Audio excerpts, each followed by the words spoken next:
मैंने देखा है आधी उम्र की एक शादीशुदा औरत को जो झूठी मुस्कुराहट से लदी तस्वीरें लगाती है और अपने ही सच को छुपाती है। ससुराल और मायके की उम्मीदों का बोझ ढोती हुई, रिश्तों में उलझी और जिम्मेदारियों से बंधी हुई, थोपे और गलत लिए हुए फैसलों की सज़ा से बाहर निकलना चाहती है। कुछ पल अपने लिए समेट लेना चाहती है, कुछ पल अपने लिए भी जीना चाहती है।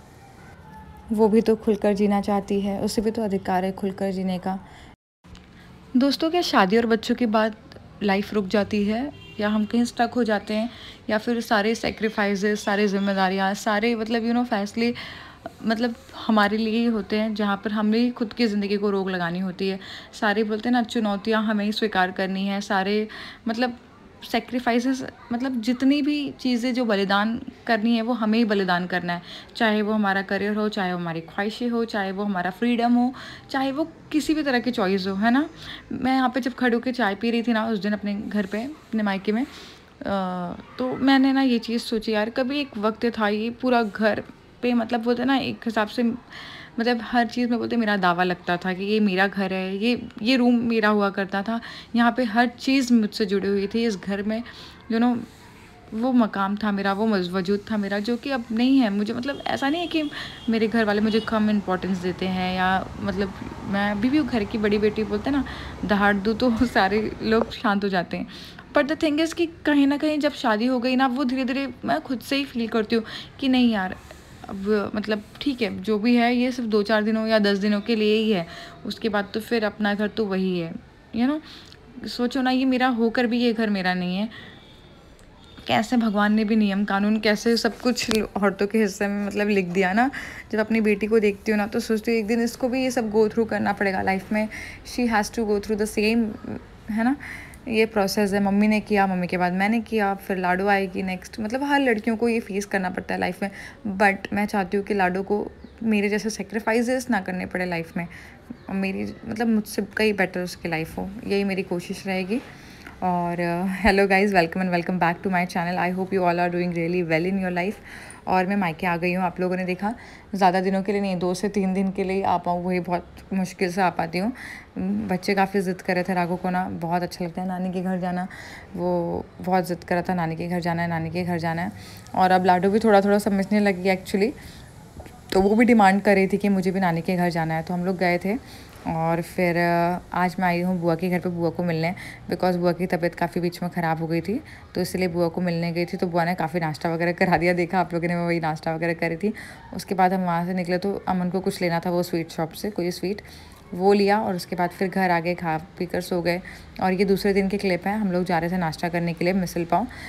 हमारे कल्याण में एक बहुत फेमस मिसल पाव है, वही खाने के लिए हम लोग गए थे। बट मुझे बहुत स्पाइसी लग रहा था, बहुत ज़्यादा ही। एक्चुअली मेरा वाला ज़्यादा स्पाइसी हो गया था और अमन वाला कम स्पाइसी था। ये हमको बाद में रियलाइज़ हुआ, जब मैंने उसका टेस्ट किया और उसने मेरा, देन वी रियलाइज़ कि ऐसा हो गया। फिर हम लोग ये सब खाए, और ऑल ऑफ सडन हम लोग पहुंच गए कोमल के घर। कोमल यानी मेरी बहन, जिसको अभी अभी बेबी हुआ है, उसका व्लॉग ऑलरेडी चैनल पर है, आप देख सकते हैं। तो ये कोई डिसाइडेड नहीं था। मेरा भाई सडनली उसकी बिल्डिंग के नीचे लेके गाड़ी पहुंच गया, बोला चल अब जाके उसको भी मिल के आ जा। मैंने बोला जाना तो है ही, बट कुछ और तरीके से प्लान किया था मैंने उसको मिलना, बट ऐसे ही अचानक से पहुंच गए। फिर उसके लिए भी एक सरप्राइज़ टाइप ही हो गया। और यहाँ पे मैं नित्या को गोद में लेकर खूब खेल रही थी। मैं क्या बताऊँ, ऐसा मेरा मन करा था ना, मैं उसको छोड़ूँ ही नहीं, एक भी सेकंड ना छोड़ूँ, बस उसको अपने पूरे टाइम अपने सीने से लगा के रखूँ। मुझे नहीं पता ये फीलिंग क्या थी। मैं तो खुद 2 बच्चे की माँ होने के बावजूद भी नित्या के लिए जो फील कर रही हूँ ना, वो डिफरेंट ही फीलिंग है। नित्या को लेकर अलग टाइप की फीलिंग है। ऐसा लग रहा था ना, उसको एक सेकंड के लिए भी छोड़ूँ नहीं, बस हमेशा अपनी गोदी में लिए। और पता है, मैं जितने टाइम वहाँ पे थी, ज़्यादा से ज़्यादा मैंने कोशिश की कि वो मेरी गोद में ही रहे, और मैं उसको बार बार गोद में ले रही थी, उसको सोने नहीं दे रही थी। इनफैक्ट मैंने उसकी स्लीप भी बहुत डिस्टर्ब की उस दिन। But I am sorry Nitya, but मौसी कहाँ रोज़ रोज़ आने वाली है आपके पास, है ना। और इतना खेला उसके साथ, इतना एंजॉय किया, मैं क्या बताऊँ। अभी तो 1 मंथ की भी नहीं हुई है, सोचो ना, थोड़ी जब बड़ी हो जाएगी तब कितना मज़ा आने वाला है उसके साथ खेलने में। मैं तो बस इंतज़ार कर रही हूँ कि वो जल्दी जल्दी से बड़ी हो जाए, लाडो और राघव की तरफ। फिर वो भी खूब ढेर सारी बातें करे मुझसे, डिमांड करे मुझसे कि मुझे ये चाहिए मौसी, मुझे वो चाहिए। मैं मौसी सुनना चाहती हूँ कि मुझे जल्दी से कोई मौसी और बुआ बोले। ये 2 पोजीशन मैंने बताया ना, इस पोजीशन पे आने के लिए मैंने बहुत वेट किया है। मैं भाभी, चाची, मामी वगैरह बहुत जल्दी बन गई, बट बुआ और मौसी के लिए मुझे काफ़ी वेट करना पड़ा। तो इसके लिए ना मेरे कान बस यही 2 शब्द सुनना चाहते हैं। और यहाँ पे राघव और लाडो भी इस नित्या के साथ काफ़ी खेल रहे थे। मुझे ऐसा लगा नहीं था कि इन लोगों की बॉन्डिंग इतनी अच्छी होगी। मतलब मुझे लगा कि बच्चे हैं शायद, तो मतलब राघव तो चलो ठीक है बड़ा हो गया है, बट लाडो से मैंने ये एक्सपेक्ट नहीं किया था। वो कितने अच्छे से नित्या के साथ खेल रही थी नित्या, एंड शी वॉज सेइंग नित्या। और बहुत देख लो कितना लाड लगा रही थी उसको, बहुत अच्छा लग रहा था नित्या के साथ खेलना। और उसके बाद फिर हम लोग घर वापस आ गए। घर वापस आने के बाद ना एक्चुअली राघव का बर्थडे होता है अप्रैल में, तो जिसका ब्लॉग मैंने शेयर नहीं किया एक्चुअली। तो फिर बर्थडे तो मेरे घर पे ही मनाया क्या था उस दिन, काफ़ी हौश पौश था तो बर्थडे मना नहीं पाए थे। यहाँ पे अमन ने उसके लिए केक लाया था, अमन यानी मेरे भाई ने, उसके मामा ने उसके लिए बर्थडे केक लाया था उसको सरप्राइज़ करने के लिए। और यहाँ पे जैसे छोटा सा स्मॉल सेलिब्रेशन हुआ घर में, मम्मी डैडी और मैं, अमन और बच्चे थे बस। यहाँ पे बस वो लोगों ने केक कट किया और कुछ नहीं, उसके बाद हम लोग खाना वाना खा के सो गए। और फिर बस इसी तरह से ज़िंदगी चल रही है। और फिर आ गई नेक्स्ट मॉर्निंग नहीं, ये आफ्टरनून है। और इतना ज़्यादा धूप, इतनी ज़्यादा टेम्परेचर था उस दिन, 42 डिग्री था आई गेस।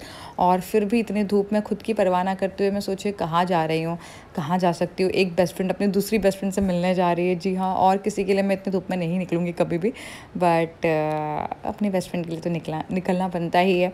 बिकॉज ऐसा मौका रोज़ नहीं होता कि हम लोग रोज़ मिले। और मैं वहाँ गई थी और उससे ना मिलो, ऐसा हो सकता है क्या। और फिर उसके बाद हम लोग मिले और यहाँ पर आए हैं। मेरे लिए वो कोल्ड कॉफ़ी लेने गई है। और उसके बाद बस हमने ढेर सारी बातें की जो हम लोग शेयर नहीं कर सकते।